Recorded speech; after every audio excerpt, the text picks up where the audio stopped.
Gracias a Dios estamos, dice David. Vamos a continuar con lo que hemos estado estudiando. A ver si mi voz me aguanta hasta el final. Si ven que se va apagando poco a poco, hermanos, entonces ponen más atención. Van a escuchar menos mi voz. Estoy en la adolescencia y estoy cambiando mi voz también. Antes de continuar y de entrar ya al tema que nos corresponde en esta tarde, en este día, hermanos, quiero que meditemos un poquito en la siguiente pregunta. Meditemos un momento en la siguiente pregunta. ¿Por qué vienen a la iglesia? ¿Por qué vienen a la iglesia?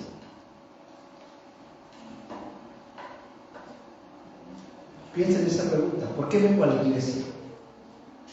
¿Qué me anima o qué me impulsa a venir a la iglesia? ¿Por qué lanzo esta pregunta, hermanos? Porque es muy importante conocer la razón de reunirnos. El tema que vamos a ver hoy es la continuidad de lo que se comenzó la semana pasada acerca del tema de la Cena del Señor. Y antes de entrar al tema, como les dije, quisiera que meditemos en esta pregunta: ¿por qué vengo a la iglesia? ¿Por qué? Porque muchas veces platicamos, hermanos, hay ideas equivocadas de las razones por las cuales venimos a la iglesia. Si los que estamos aquí, algunos de los que estamos aquí, piensan que ir a la iglesia es para recibir una bendición de Dios, estamos equivocados. Bueno, la bendición de recibir la palabra, el recibir la palabra sí es una bendición, pero no me refiero a eso. Me refiero a que, si voy a la iglesia me va a ir bien en la vida. Si voy a ir a la iglesia voy a prosperar en la vida. Hermanos, no. Bueno, voy a la iglesia para agradar más a Dios,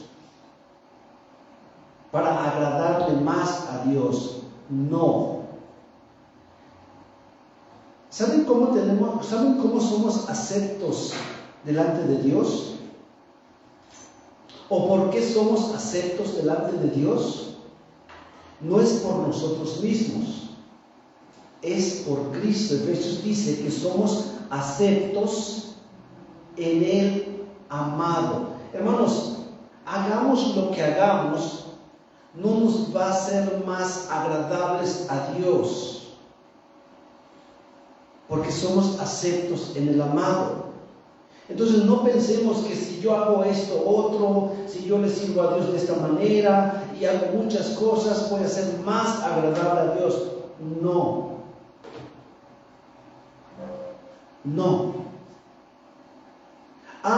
Yo voy a la iglesia porque si no voy a la iglesia Dios se va a enojar conmigo. Menos. El hecho de que usted venga a la iglesia, que puede llegar a pensar que está más feliz Dios, no. Dios es feliz sin nosotros. Dios es feliz sin nosotros. Y si el local aquí está lleno, Dios es feliz. Si el local aquí está vacío, Dios es feliz. ¿Por qué? Porque la felicidad, su gozo no depende del hombre. Su gozo depende de sí mismo. Y en Él siempre hay gozo. Por eso el salmista dice que en su presencia hay plenitud de gozo. Entonces, ¿por qué venimos a la iglesia? ¿Por qué nos reunimos? ¿Por qué nos congregamos? Hermanos, hay un pasaje que quiero que se memoricen. Un pasaje que está en Hechos.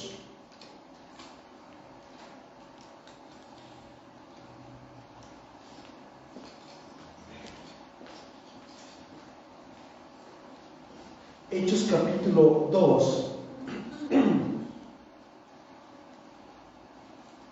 versículo 42.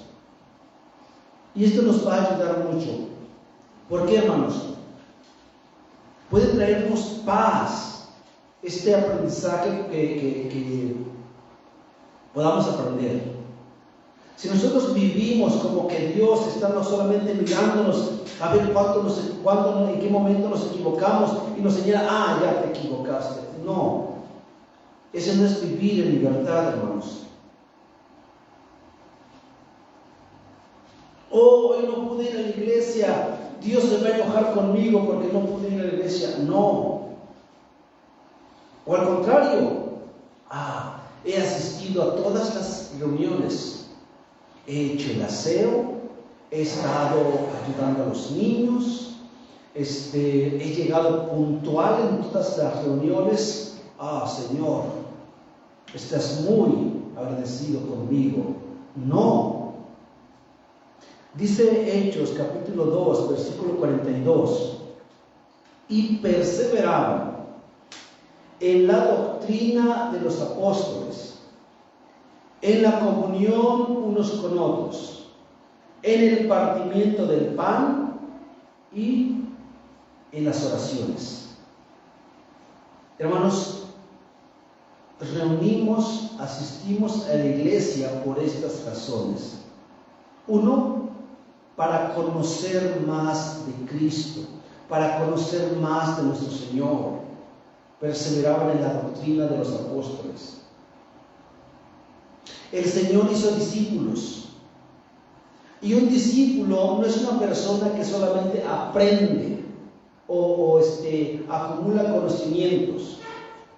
El concepto de discípulo tiene que ver con una persona que imita a su maestro. Un discípulo tiene el concepto de una persona que imita a su maestro. Lo que ve de su maestro lo va a hacer también. Ese es un discípulo. Y entonces venimos aquí, hermanos, para aprender más acerca de nuestro Salvador y para imitarle a Él y ser cada día como Él. Nos reunimos en la iglesia, hermanos, para tener comunión. Por eso es muy importante, para tener comunión. ¿Y qué es la comunión? Hermanos, dice el salmista también en Salmo 133, versículo 1, mirad cuán bello y cuán delicioso es habitar los hermanos, ¿qué dice?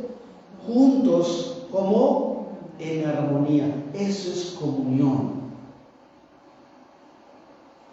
¿No sienten ustedes bonito en sus familias cuando se juntan todos y están comiendo juntos?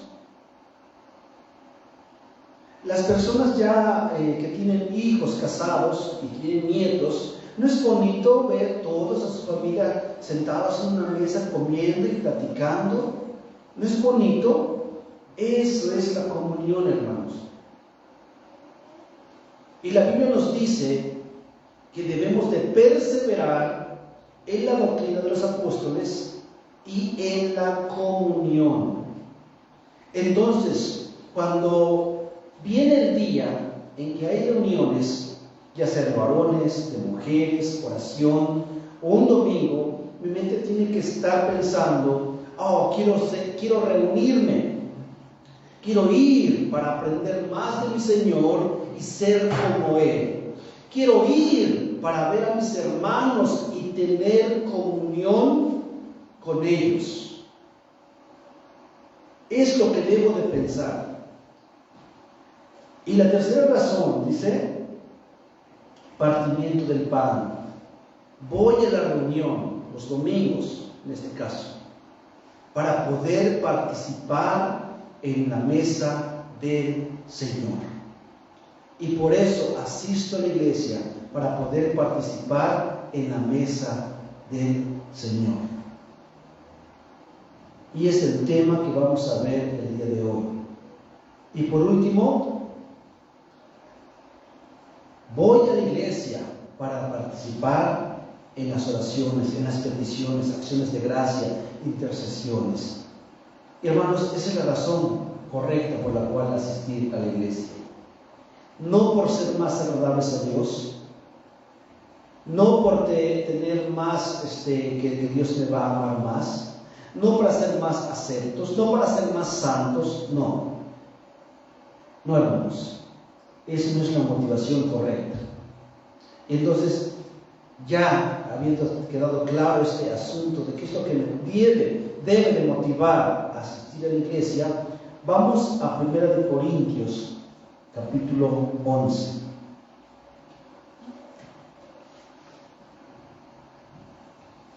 Primera de Corintios, capítulo 11, y vamos a ubicarnos en el versículo 23. Primera de Corintios 11, 23. Leo y dice: porque yo recibí del Señor lo que también os he enseñado, que el Señor Jesús, la noche que fue entregado, tomó pan, y habiendo dado gracias, lo partió, y dijo: tomad, comed, esto es mi cuerpo, que por vosotros es partido, haced esto en memoria de mí. Asimismo también tomó también la copa después de haber cenado, diciendo: esta copa es el nuevo pacto en mi sangre, haced esto todas las veces que la bebiereis en memoria de mí. Así pues, todas las veces que comiereis este pan y bebiereis esta copa, la muerte del Señor anunciáis hasta que Él venga. Vamos a orar. Padre, otra vez nos acercamos a tu santo trono, no con nuestros méritos, sino con los méritos de tu Hijo. Y Padre, habiéndonos dado su justicia, ahora podemos entrar en tu presencia completamente y sin temor, sabiendo que tú nos escuchas. Padre, queremos rogarte para que tú nos enseñes en este momento, y que no solamente podamos entender lo que se enseñe, sino aplicarlo a nuestras vidas. Padre, usa a tu siervo y que tu Santo Espíritu obre con poder como puede hacerlo, y mueva los corazones y mueva las mentes, y también anime, exhorte, amoneste las almas aquí presentes. Padre, confiamos en que tú harás esto y mucho más conforme a tu santa voluntad. En Cristo Jesús oramos. Amén. Vamos a ver este tema, la Cena del Señor. Nuestro hermano Jorge la semana pasada dividió en 3 partes estos pasajes del 17 al 33 del capítulo 11, y veíamos la semana pasada cómo los corintios habían pervertido lo que es la Cena del Señor, algo muy santo, algo muy sublime. Ellos lo habían descompuesto de tal manera que lo habían pervertido. Y hoy vamos a ver el propósito de la Cena del Señor. ¿Cuál es el propósito? Vamos a dividir nuestro pasaje del 23 al 26 en 3 partes. La primera parte que vamos a ver acerca del propósito es su revelación. Yo recibí, es el versículo 26. Vamos a ver su recordatorio, en memoria de mí. Y finalmente vamos a ver su repetición, todas las veces. Entonces vamos a dividir este pasaje en 3 partes su revelación, su recordatorio y su repetición. Vamos a ver la revelación. Dice, porque yo recibí del Señor lo que también os he enseñado. Pablo está diciendo, yo recibí.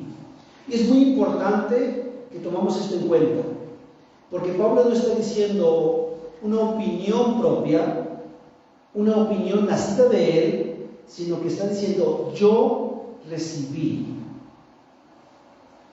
del Señor. No era una opinión de Pablo.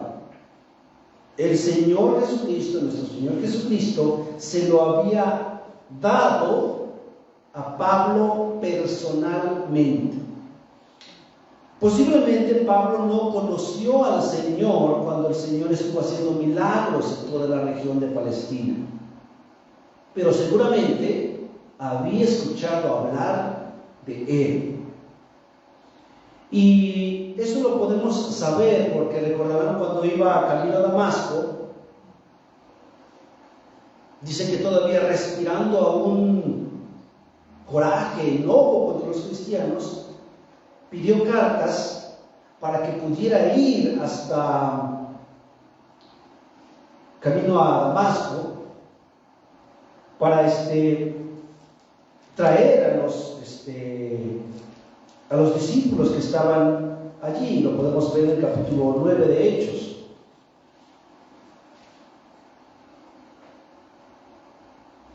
Y allí dice la Biblia que vio una luz Pablo y una voz que decía, Saulo, Saulo, ¿por qué me persigues? Sus acompañantes no escucharon esa voz, solamente escucharon como un trueno. Pero Pablo escuchó claramente una voz que le decía, Saulo, Saulo, ¿por qué me persigues? Pablo respondió y dice, ¿quién eres, Señor? Yo soy, dijo, yo soy Jesús, a quien tú persigues. Entonces vemos cómo el Señor se le apareció personalmente a Pablo. Es posible que en otro momento Pablo haya recibido esta enseñanza por parte de nuestro Señor mismo. Pero lo que podemos sacar aquí, que no era la opinión de Pablo, sino que el Señor se lo había otorgado al apóstol. Y lo mismo que había él aprendido del Señor, lo había transmitido, lo había enseñado. Yo recibí del Señor lo que también os he enseñado. Cuando vemos esto, hermanos, aquí escrito, podemos entender que los discípulos, los cristianos en Corinto, ya sabían acerca de cómo celebrar la cena del Señor. Pablo en algún momento ya se los había comentado, por eso dice lo que también os he enseñado, no dice lo que también os enseño en este momento. Les he enseñado. Ellos ya sabían, ya conocían esta celebración de la cena del Señor. Y se los había comunicado a los corintios de manera oral y que ahora lo estaba escribiendo. Hermanos, anteriormente pueden imaginarse que esta es la iglesia de Corinto y Pablo nos visita y nos habla acerca de la cena del Señor, cómo tienen que celebrarse. Meses después Pablo se va y nos quedamos con esa enseñanza, con lo que Pablo nos dijo. Pero si se nos llegase a olvidar algo que teníamos que hacer, tal vez tenemos que preguntar, ¿qué dijo Pablo acerca de este punto? ¿Cómo era? Y si los demás no se acordaban, esa enseñanza se olvidaba.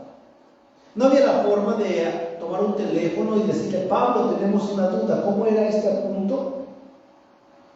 Lo que quiero resaltar, hermanos, que es una bendición para nosotros tener esto. La enseñanza antes era de manera oral. Y si aprendías, qué bueno. Y si no, no había forma de volverlo a recordar. Gracias a Dios, hermanos, que tenemos ahora la palabra escrita. Y hermanos, aún más, que está en nuestro idioma. Pero todavía aún mayor, que la podemos leer y estudiar libremente. Entonces, hermanos, tenemos que leer la palabra. Si algo olvidamos, y les ha pasado a ustedes, ¿no? Nos ha pasado, como dice el versículo, ¿cuál es el versículo? ¿Cómo dice? No me acuerdo bien, espérame. Aquí está, y ya la podemos leer. Antes no tenían ese privilegio nuestros hermanos primitivos, nuestros hermanos antiguos.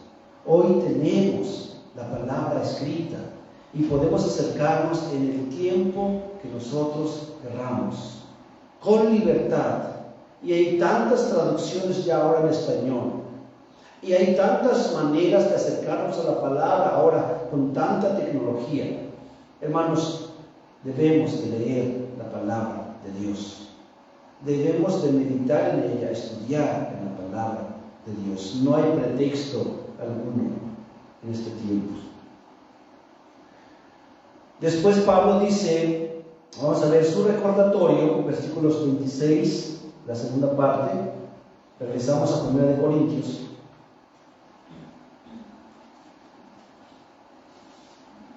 Porque yo recibí del Señor lo que también os he transmitido, os he enseñado, que el Señor Jesús, la noche que fue entregado, tomó pan y habiendo dado gracias, lo partió y dijo: tomad, comed, esto es mi cuerpo que por vosotros es partido, haced esto en memoria de mí.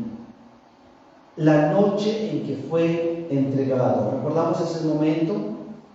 Nuestro Señor junto a sus discípulos en un aposento alto y comió con ellos. En ese momento estaba Judas y el Señor le dijo: lo que has de hacer, hazlo pronto. Los demás no entendieron qué quiso decir su Señor. Judas sí, sale y se va a poner el precio de nuestro Señor a los líderes religiosos judíos. La noche que fue entregado. En aquel momento, hermanos, no estaban los evangelios. Nosotros, hermanos, a veces olvidamos que en esos tiempos no tenían todo lo que nosotros tenemos. No tenían los evangelios.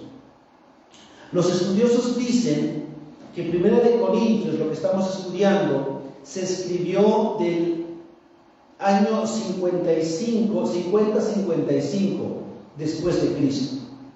Fue el año que se escribió 1 Corintios. Y si esto se escribió en el 50 y 55, y los evangelios se escribieron, lo que es Mateo, Marcos y Lucas principalmente, se escribieron después del año 60.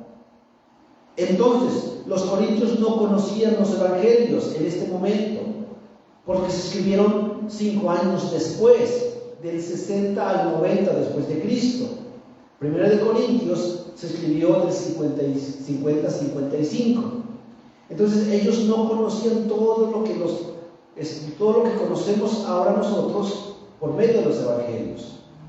Pero Pablo está diciendo, la noche que fue entregado, es muy seguro que algo sabían ya los corintios. Si hacemos cuentas, si nuestro Señor murió o fue crucificado en el año 30, 33 más o menos después de Cristo, y 1 Corintios se escribió en el año 55, entonces más o menos habían pasado 20 años ya. 20 años en que nuestro Señor había muerto. había sido crucificado. En esos 20 años se había ya propagado el Evangelio y se habían contado lo que el Señor había hecho. Recordarán ustedes cuando unos hombres iban camino a Emaús y se le emparejó otro hombre, era nuestro Señor. Y nuestro Señor les preguntó, ¿de qué platican? ¿De qué hablan? Y ellos sorprendidos dijeron, ¿que eres el único forastero? ¿Eres el único que no sabe lo que ha pasado en este lugar? Porque conmovió a toda la región. Conmovió en gran manera lo que había sucedido, que Cristo había sido crucificado.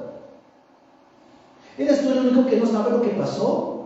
Y Jesús preguntó, ¿qué pasó?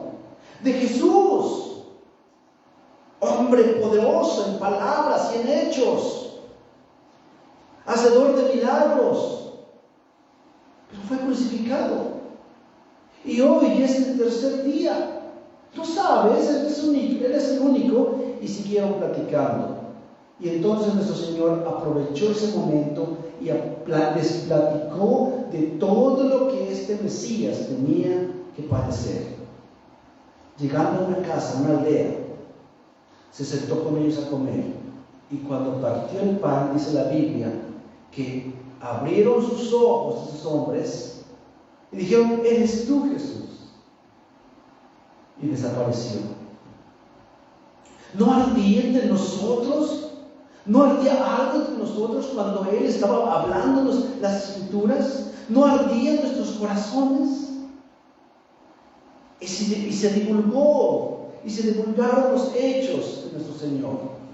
Seguramente esta noticia, o parte de esta noticia de la traición de nuestro Señor, había ido tan lejos hasta esta región de Corinto, y posiblemente lo sabían.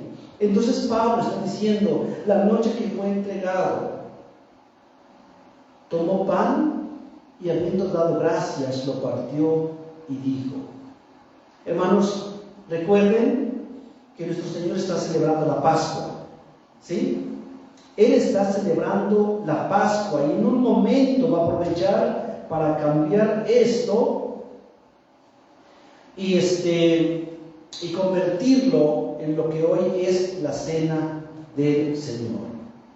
Dice, tomó pan y habiendo dado gracias. Este acto, hermanos, es también algo muy interesante. Esta palabra, habiendo dado gracias, es una sola palabra en el griego. Habiendo dado gracias. Para nosotros habiendo dado gracias, son tres palabras. En el griego es una sola palabra. Y la palabra es eucaristeo, de donde viene la palabra Eucaristía. Y ya han escuchado esa palabra, Eucaristía. La Eucaristía no es otra cosa que acción de gracias. Ustedes practican mucho la Eucaristía en sus casas. La Eucaristía tiene que ver principalmente una acción de gracias al momento de comer. Cuando ustedes se sientan a la mesa y dicen, vamos a dar gracias por los alimentos, eso es Eucaristía. Solamente que en estos tiempos la religión popular ha tergiversado ese término y a veces cuando escuchamos Eucaristía lo relacionamos con esa religión, pero la palabra es hermosa, la palabra en sí es hermosa. Entonces nuestro Señor dio gracias por los alimentos. En la Pascua tenía varias etapas y usaban 4 copas para celebrar la Pascua. Primero, el jefe de familia servía la primera copa y la repartía a toda su familia.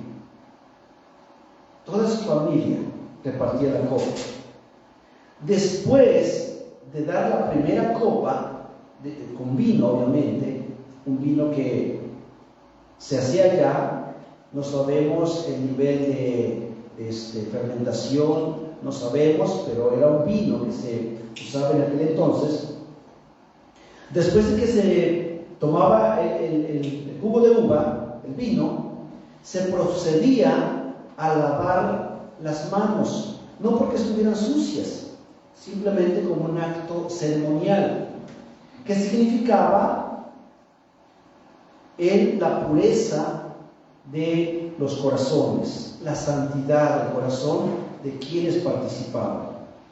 Ya que se lavaban las manos,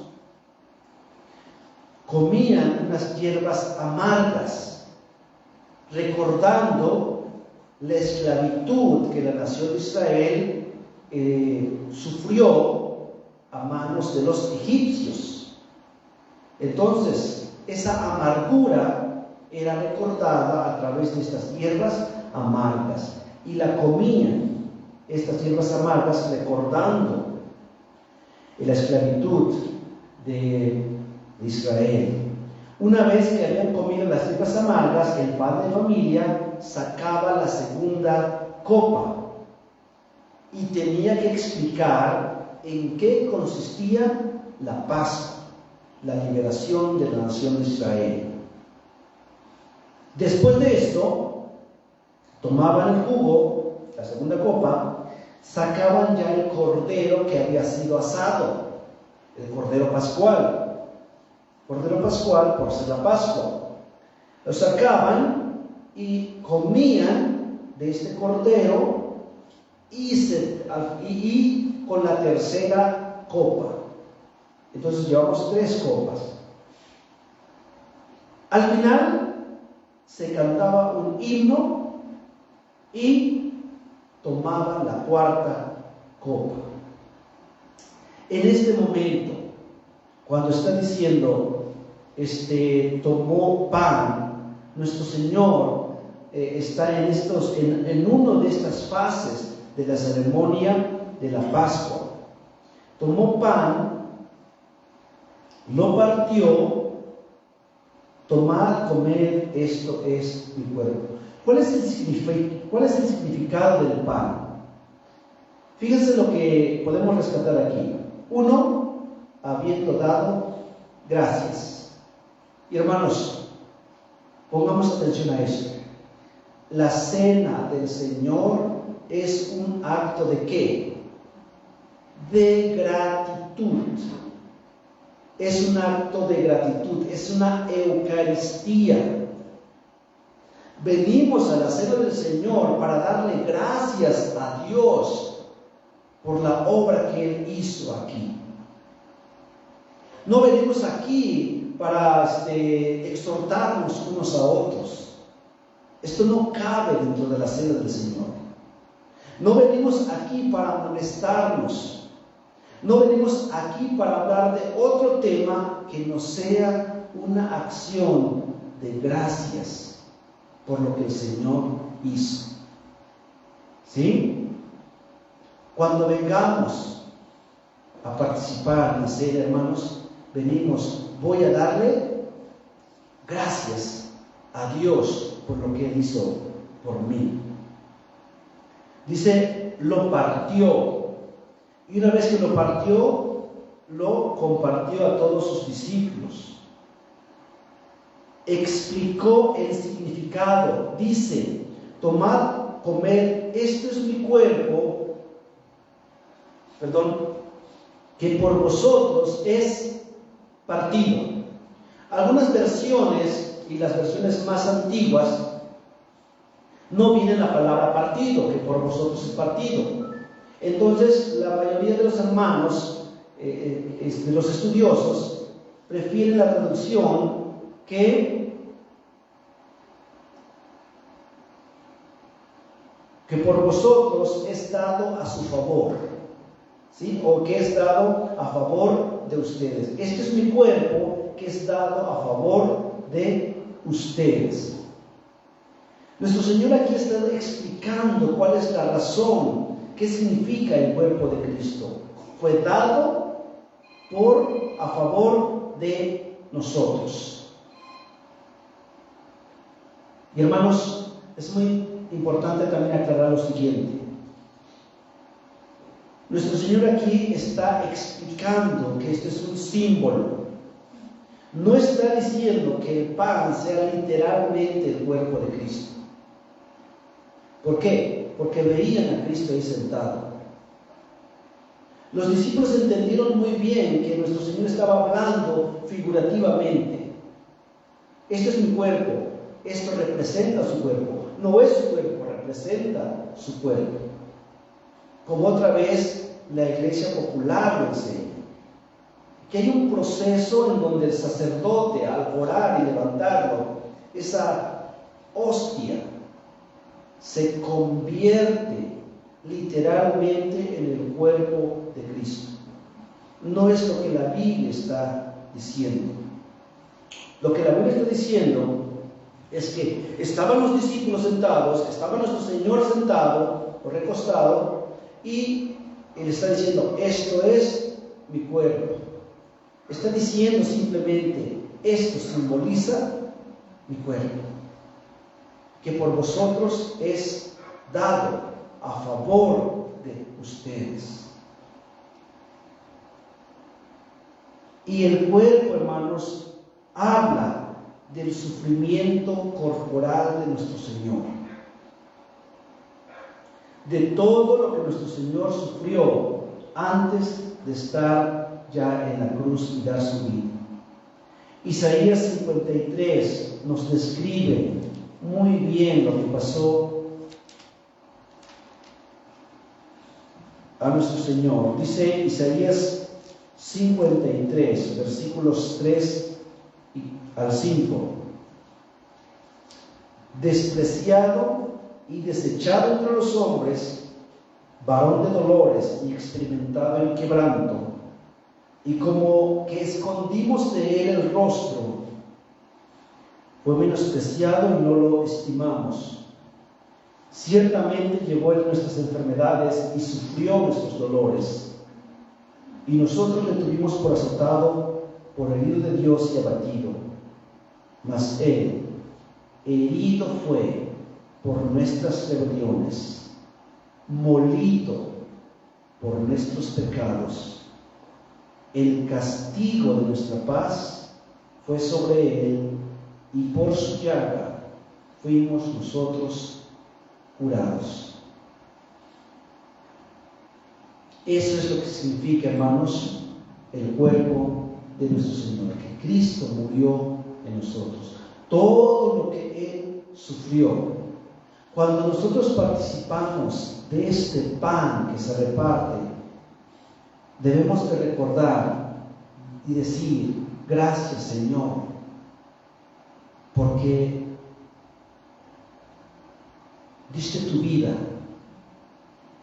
y permitiste que todo lo que te hicieron, los azotes, los flagelos, todo lo que tú hiciste por amor a mí, para salvarme a mí. Todo lo que yo tenía que sufrir, lo sufriste tú. Jehová quiso quebrantarlo, dice más adelante en Isaías, donde leímos. Ese es el significado, hermanos, de la cena, del pan, que simboliza el cuerpo de Cristo. Versículo 25 dice: asimismo, tomó también la copa después de haber cenado, diciendo: esta copa es el nuevo pacto en mi sangre. Haced esto todas las veces que la bebiereis en memoria de mí. Después de haber cenado, posiblemente después de que se comieron ya el cordero de Pascua, el cordero pascual. Una vez que comieron el cordero, la carne, sacan la tercera copa, y posiblemente esta sea la tercera copa. Dice: tomó también la copa después de haber cenado, diciendo: esta copa es el nuevo pacto en mi sangre. Nuevo pacto en mi sangre. Nuestro Señor ahora está instituyendo la segunda parte de lo que hoy conocemos como la Cena del Señor, introduciendo esta nueva observancia. Ya no sería con la sangre de un animal.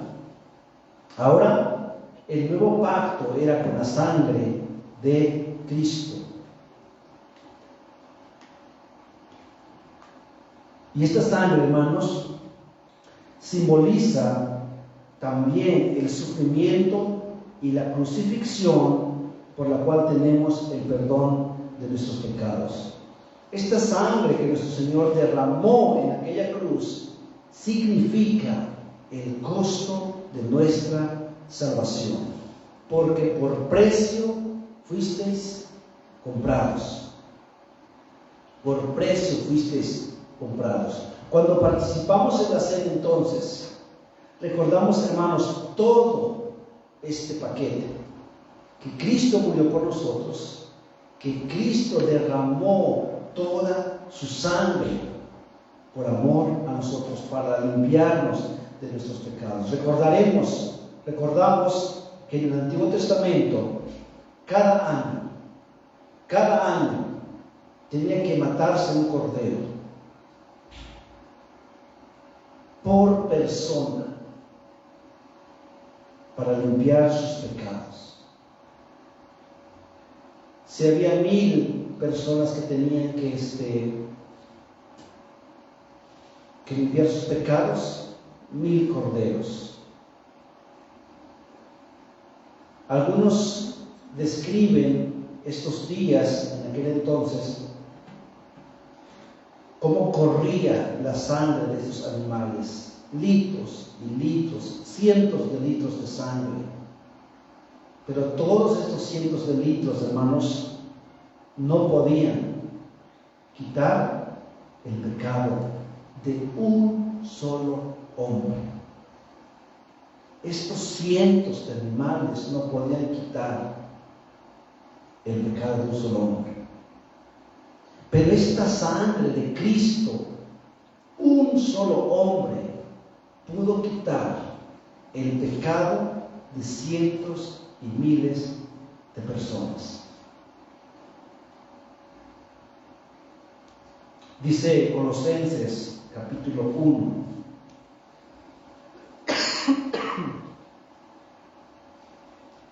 versículos 12 al 14.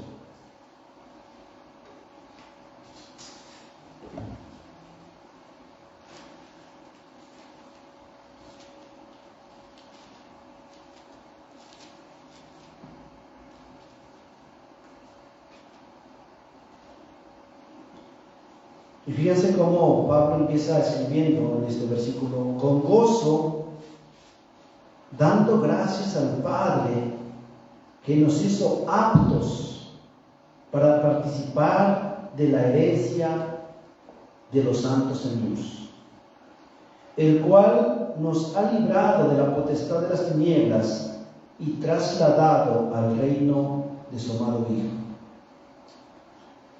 en quien tenemos redención por su sangre, el perdón de pecados.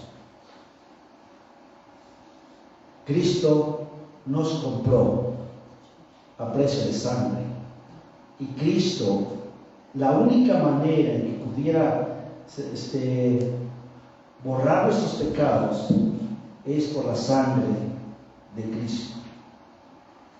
Entonces vemos que después dice: haced esto todas las veces que la bebiereis en memoria de mí. Vuelve a repetir lo que en el versículo 24, el versículo anterior, dijo: haced esto al partir del pan. Al final dijo: haced esto en memoria de mí. Al repartir la copa dice: haced esto en memoria de mí. Tenemos entonces que hacer memoria de nuestro Señor. ¿Y cuándo es? Lo que hemos hecho en la mañana, celebrar la cena del Señor. Y ese es el último punto, su repetición.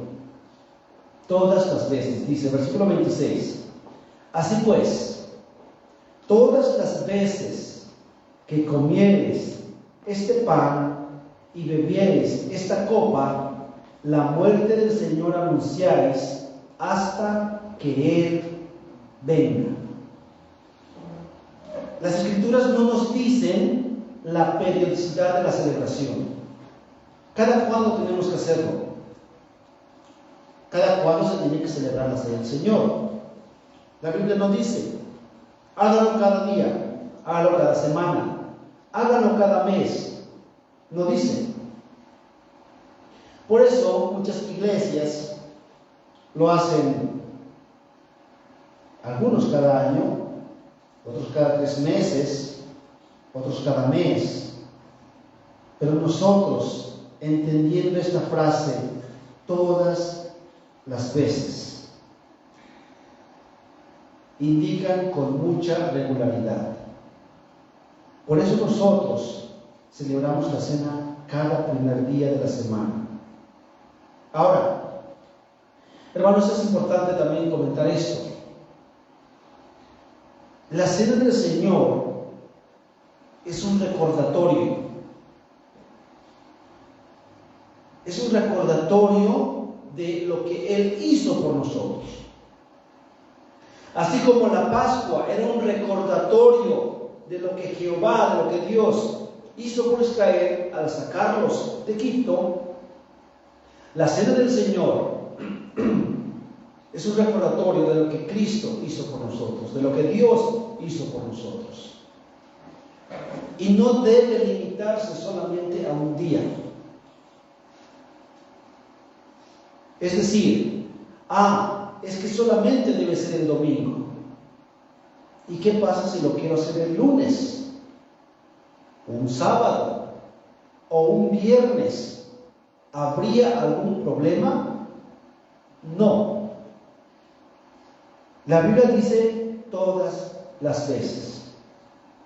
Pareciera, hermanos, que en el Nuevo Testamento, porque en las cartas no lo menciona, pero en Hechos sí menciona, creo que en el capítulo 20, que el primer día de la semana,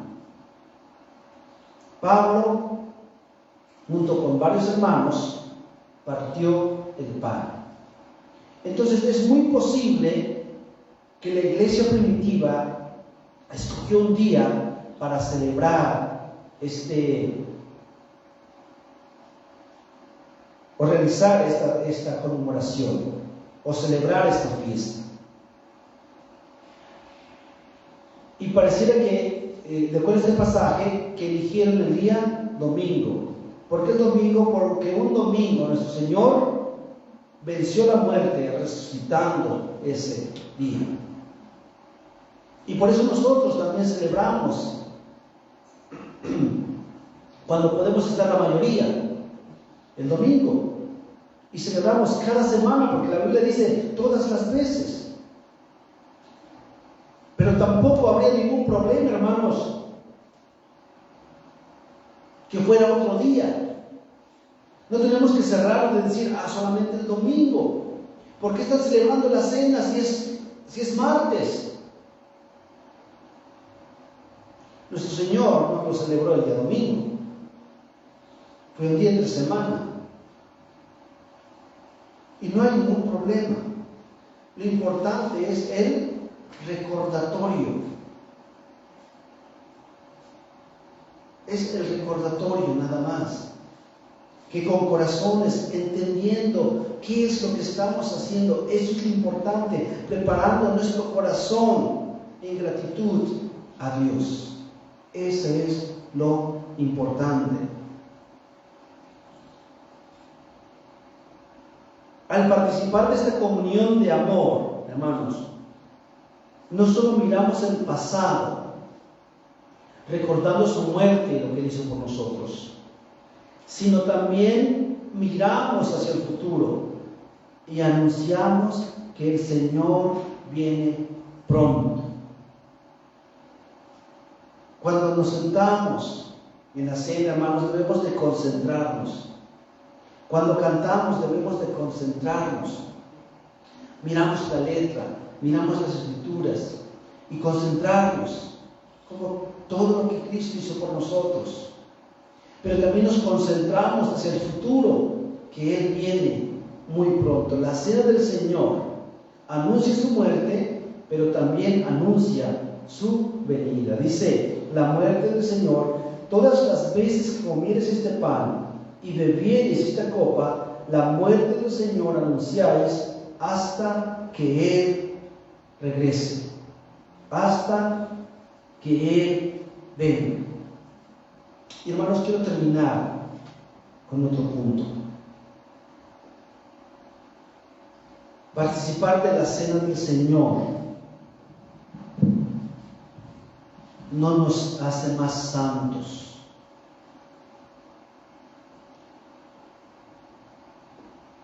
Participar de la cena del Señor no nos hace más agradables a Dios, pensando, como dije al inicio, que recibiremos bendiciones, porque como ya lo vimos, somos aceptos en el amado. ¿Cuál es la motivación, hermanos? ¿Qué es lo que me motiva a venir aquí? Debemos de hacerlo, hermanos, en obediencia a su mandamiento. Hacer esto en memoria de mí. Pero una obediencia por gratitud, por lo que Él hizo por nosotros. No porque no nos vaya a bendecir, no porque se vaya a enojar con nosotros. Dios no es así, sino por gratitud, lo que Él hizo por nosotros. Hermanos, si usted ha creído en Cristo y no viene a la cena del Señor, Dios sigue gozoso. Si usted ha creído en Cristo y asiste regularmente al Señor, a la cena del Señor, el Señor sigue gozoso completamente. No vamos a cambiar su gozo, la plenitud de gozo que hay en Él, por nuestra obediencia o desobediencia. Él sigue gozoso, no depende de nosotros, pero nosotros dependemos de Él. Y si hemos entendido, hermanos, lo que Él hizo por nosotros, debemos ser agradecidos.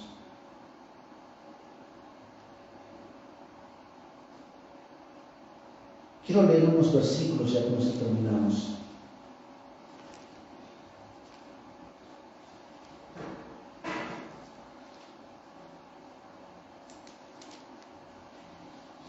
La ceremonia de los sacerdotes antes de entrar al lugar santísimo era muy delicada. El sumo sacerdote tenía que prepararse días antes para entrar al templo y solamente tenía la oportunidad de entrar una vez al año.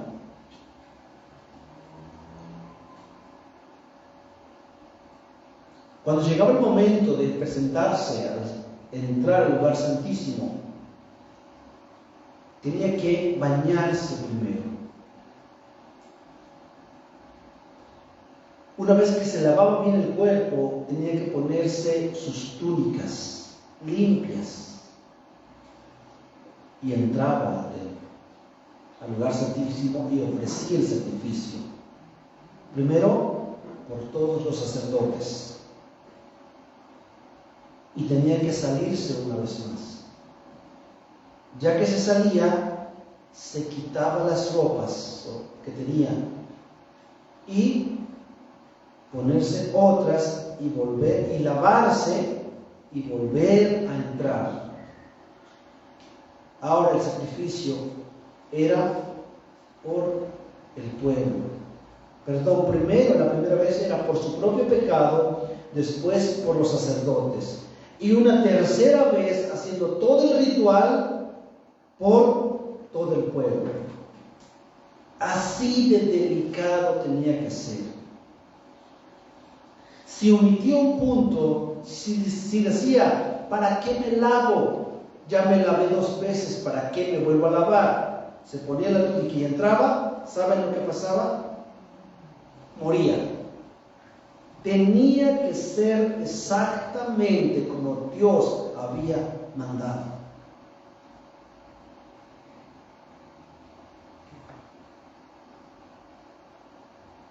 Y más adelante, un profeta llamado Zacarías,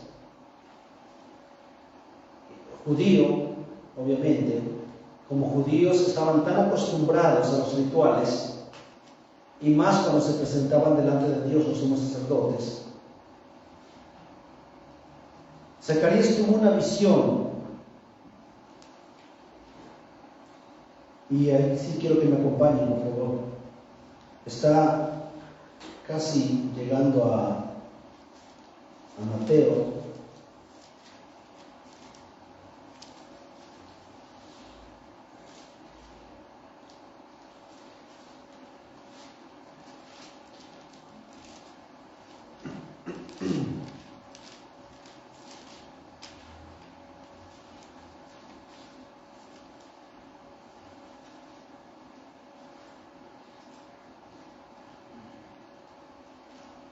Capítulo 3.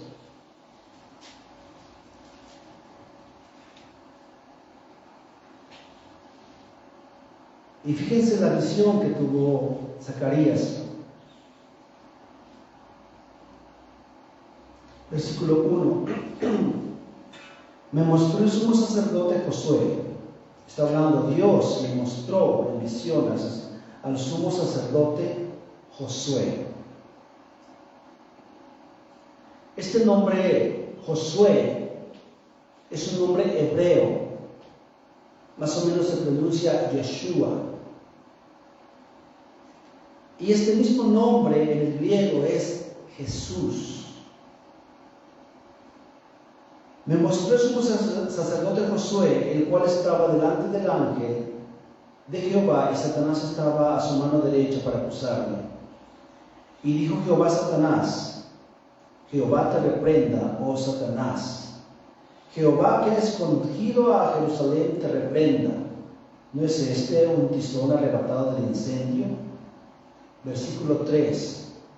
¿Recuerdan cómo tenían que presentarse los sumos sacerdotes delante de Dios en el lugar santísimo? Dice el versículo 3. Y Josué, versículo 1 nos dice que era el sumo sacerdote. Y Josué estaba vestido de vestiduras viles y estaba delante del ángel. Vestiduras amedrentados. La palabra vil significa sucio, como salpicado de estiércol. Así estaba el sumo sacerdote delante de Dios, con estas ropas viles. Ahora, en la visión de Zacarías, tal vez el corazón de Zacarías quería salirse. ¿Cómo es posible que Josué, el sumo sacerdote, se presente delante de Dios de esta manera? No podía aceptarlo, no podía creerlo, porque en su concepto el sumo sacerdote tenía que estar limpio completamente, y ahora está con ropas viles, manchadas de estiércol, delante de Dios. Y habló el ángel y mandó a los que estaban delante de él diciendo: quitad esas vestiduras viles. Y a él le dijo: mira, que he quitado de ti tu pecado y te he hecho vestir de ropas de ¿qué? De gala. De gala, como cuando vas a una fiesta, escoges tu mejor ropa, Esta es la de gala. Bonito. Entonces le quitan estas ropas viles y le ponen unas ropas de gala. Después en el versículo 8, escucha pues ahora Josué, sumo sacerdote, tú y tus amigos que se sientan delante de ti, porque son varones simbólicos. He aquí yo traigo a mi siervo el renuevo, un nuevo Josué, un nuevo sumo sacerdote. Porque he aquí aquella piedra que puse delante de Josué, sobre esta única piedra hay 7 ojos. He aquí yo grabaré su escultura, dice Jehová de los ejércitos, y quitaré el pecado de la tierra en un día. ¿A qué entraba el sumo sacerdote? Quitar, ofrendar, matar un cordero, derramar la sangre para quitar el pueblo, el pecado del pueblo. Pero tenía que estar haciendo año tras año, oveja tras oveja. Y dice aquí que este renuevo iba a quitar el pecado un solo hombre de toda la tierra. ¿En cuántos días? En un solo día. No necesito explicar más, hermanos. Entienden muy bien a qué se refiere: al sacrificio de Cristo. Cientos de años después, hermanos, este renuevo llegó a la tierra, vestido de gala, vestido de ropas espléndidas, vestido de gloria. Y este Josué, que es Jesús, tomó tus vestiduras sucias, salpicadas de estiércol, y se las colocó él. Y estas vestiduras de gala te las dio a ti. Cristo llevó tus pecados. Cristo llevó nuestros pecados. Y es, hermanos, lo que celebramos en la cena del Señor. Es lo que celebramos la cena del Señor. ¿Por qué de faltar a la cena? ¿Qué me ha de impulsar para asistir a la cena del Señor? Este hermoso regalo, Señor. Gracias. Porque estando yo en ropas viles, tú bajaste con ropas espléndidas y llevaste mis ropas viles, llevaste mi pecado, cargaste con mi pecado y me diste estas ropas de gala. Ahora podemos entrar al lugar santísimo para adorar al Padre. Hermanos, ¿por qué no venimos a la cena del Señor cuando tenemos esta oportunidad tan grande, tan maravillosa de agradecer cada semana lo que Él hizo por nosotros? Oremos. Padre, quiero darte gracias en esta tarde por tu palabra. Y Padre, también rogarte para que esta palabra crezca en el corazón de cada uno de los que están aquí. Gracias, Padre, por el sacrificio tan maravilloso y tan grande que mi Señor hizo por mí y por nosotros. Ahora el pecado, nuestro pecado está saldado. Todo aquel que viene a ti, tú no le echas fuera. Todo aquel que se arrepiente de sus pecados y clama por perdón, tú le perdonas. Padre, te ruego también que si hay aquí alguno que no ha creído en ti, tú le salves, tú le muestres esta luz de la salvación. Que mi Señor vino al mundo con ropas de gala espléndidas para llevarnos, para llevarse estas ropas sucias, llenas de estiércol, que son nuestros pecados. Gracias, Padre, por todo. Guarda tu iglesia, guarda las familias. Te lo pedimos en el nombre de Jesús. Amén. Dios les bendiga a todos.